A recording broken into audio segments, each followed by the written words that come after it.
gentlemen, 16वें BRICS summit के शानदार आयोजन के लिए मैं राष्ट्रपति पुतिन को हार्दिक बधाई देता हूं और ब्रिक्स से जुड़े नए साथियों का भी एक बार फिर से हार्दिक स्वागत करता हूं।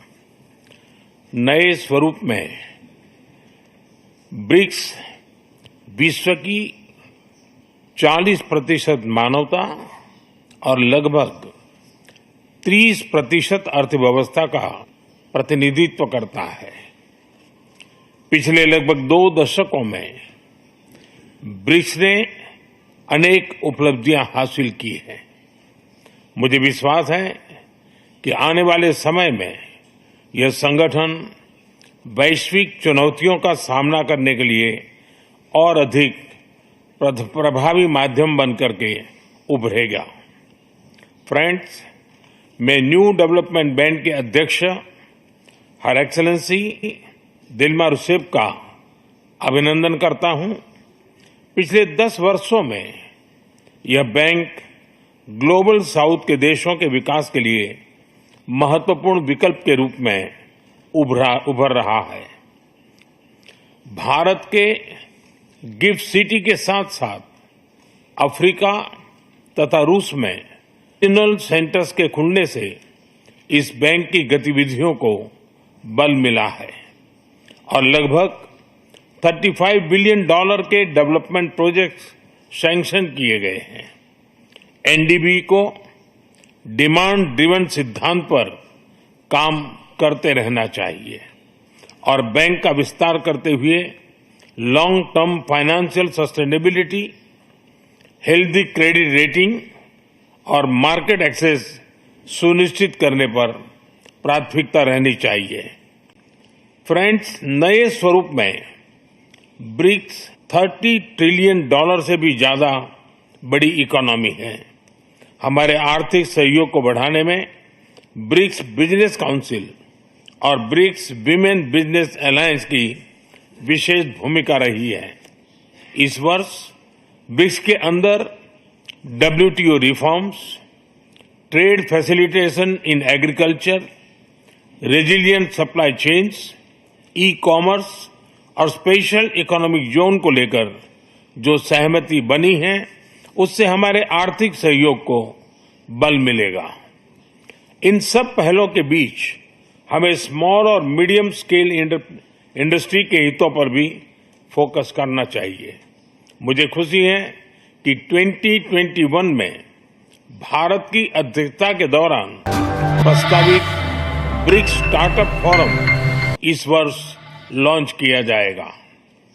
भारत द्वारा दिया गया रेलवे रिसर्च नेटवर्क का इनिशिएटिव भी ब्रिक्स देशों के बीच लॉजिस्टिक्स और सप्लाई चेन कनेक्टिविटी बढ़ाने में अहम भूमिका निभा रहा है।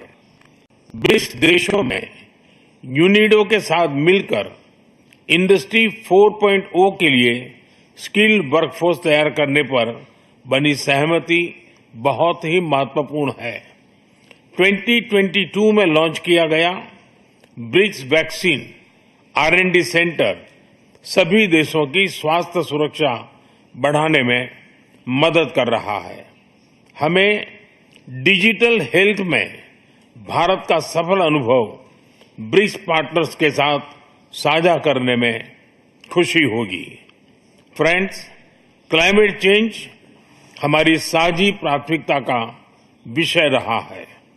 रूस की अध्यक्षता में BRICS open carbon market partnership के लिए बनी सहमति का स्वागत करता है। भारत में भी green growth, climate resilient infrastructure और ग्रीन ट्रांजिशन पर विशेष रूप से बल दिया जा रहा है। International solar alliance, coalition for disaster resilient infrastructure, mission life यानी लाइफस्टाइल फॉर एनवायरमेंट, एक पेड़ मां के नाम जैसे इनिशिएटिव लिए गए हैं। पिछले वर्ष COP28 के दौरान हमने ग्रीन क्रेडिट जैसे महत्वपूर्ण पहल की शुरुआत की। मैं ब्रिक्स पार्टनर्स को इन इनिशिएटिव से जुड़ने के लिए आमंत्रित करता हूं। ब्रिक्स के सभी देशों में इंफ्रास्ट्रक्चर के निर्माण पर विशेष रूप से बल दिया जा रहा है। भारत में मल्टी मॉडल कनेक्टिविटी को तेजी से बढ़ाने के लिए हमने गति शक्ति पोर्टल बनाया है। इससे इंफ्रास्ट्रक्चर विकास के लिए इंटीग्रेटेड प्लानिंग और इम्प्लीमेंटेशन में मदद मिली है और लॉजिस्टिक कॉस्ट कम हुई है। हमारे अनुभव आप सभी के साथ साझा करने में हमें खुशी होगी। फ्रेंड्स, ब्रिक्स देशों के बीच फाइनेंशियल इंटीग्रेशन बढ़ाने के लिए प्रयासों का हम स्वागत करते हैं। लोकल करेंसीज में व्यापार और सुगम रूप से क्रॉस बॉर्डर पेमेंट से हमारा आर्थिक सहयोग सुदृढ़ होगा। भारत द्वारा बनाया गया यूनिफाइड पेमेंट्स इंटरफेस यानी यूपीआई भारत की एक बहुत बड़ी सक्सेस स्टोरी है। इसे कई देशों में अपनाया गया है। पिछले वर्ष हिज हाइनेस शेख मोहम्मद के साथ मिलकर हमने इसे यूएई में भी लॉन्च किया। अन्य ब्रिक्स देशों के साथ भी इसमें सहयोग किया जा सकता है। फ्रेंड्स, भारत ब्रिक्स के अंतर्गत सहयोग बढ़ाने के लिए पूरी तरह से प्रतिबद्ध है। हमारी विविधता और मल्टीपोलरिटी में हमारा दृढ़ विश्वास हमारी ताकत है। हमारी यही ताकत और मानवता में साझा विश्वास हमारी भावी पीढ़ी के समृद्ध और सशक्त भविष्य को सार्थक रूप देने में सहयोग होगा। आज की बहुत ही महत्वपूर्ण एवं उपयोगी चर्चाओं के लिए मैं सभी का आभार व्यक्त करता हूं। ब्रिक्स के अगले अध्यक्ष के रूप में मैं राष्ट्रपति लूला को हार्दिक शुभकामनाएं देता हूं।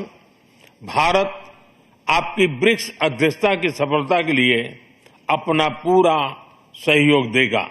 एक बार फिर राष्ट्रपति पुतिन और सभी लीडर्स का बहुत बहुत धन्यवाद।